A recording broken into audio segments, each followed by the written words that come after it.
ഇന്നേരം momo doctor കോമ്പാണ് കാണിക്കുന്നത്. ഇത് നമ്മൾ റിപ്പീറ്റഡ് കസ്റ്റമർ ഒരു 2 മാസം മുമ്പ് ഇതേപോലെ 2 ടോപ്പിന് നമുക്ക് ഓർഡർ തന്നീന് അത് അവർക്ക് ഇഷ്ടമായിരുന്നു. അതുകൊണ്ടാണ് ഇപ്പോൾ രണ്ടാമതൊരു വർക്ക് തന്നിട്ടുള്ളത്. ഇത് മോളുടെ ബേർഡാണ് പറഞ്ഞു, 2 വയസ്സായ മോളുടെ ബേർഡാണ്. അപ്പോൾ അതിനുള്ളൊരു കോംബോ ആയിട്ടുള്ള ഡ്രസ്സ് വേണം.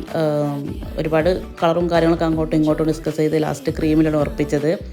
വർക്കിംഗ് മെറ്റീരിയൽ എടുത്തിട്ടാണ് ഈ ഷ്രഗ് ചെയ്തിട്ടുള്ളത്. അതിൻ്റെ റൗണ്ടിൽ ഇങ്ങനെ ഹാങ്ങിങ്സ് വെച്ചിട്ടുണ്ട് കേട്ടോ. 2 പേർക്കും ഒരേപോലെ തന്നെയാണ് എല്ലാം ചെയ്തിട്ടുള്ളത്. മോൾക്ക് പിന്നെ ഒരു എയർ ബാൻഡും കൂടി എക്സ്ട്രാ ചെയ്തിട്ടുണ്ട്. പിന്നെ മോളെ ഫ്രോക്കിൽ ഇങ്ങനെ പ്ലെയിനാക്കി എടുക്കേണ്ട വെച്ചിട്ട് കുറച്ച് ലേസും കാര്യങ്ങളൊക്കെ എക്സ്ട്രാ കൊടുത്തിട്ടുണ്ട്. ഉമ്മയുടെ ഡ്രസ്സ് എന്ന് പറഞ്ഞാൽ ഇതായ ഒരു പ്ലെയിൻ ഗൗണും അതേപോലെ ആ ഷ്രഗിൽ പിന്നെ ആ ഒരു ഹാങ്ങിങ്സ് ഒക്കെ വെച്ചിട്ടാണ്. സ്ലീവിൻ്റെ എഡ്ജിൽ കണ്ടില്ല ഒരു കുറച്ച് എന്താ പറയുക പ്ലീറ്റ്സ് ഒക്കെ കൊടുത്തിട്ട് പട്ടൊക്കെ വെച്ചിട്ട് അങ്ങനെയാണ് സ്ലീവ് ചെയ്തിട്ടുള്ളത്. അത് നമുക്ക് കണ്ടു നോക്കാം.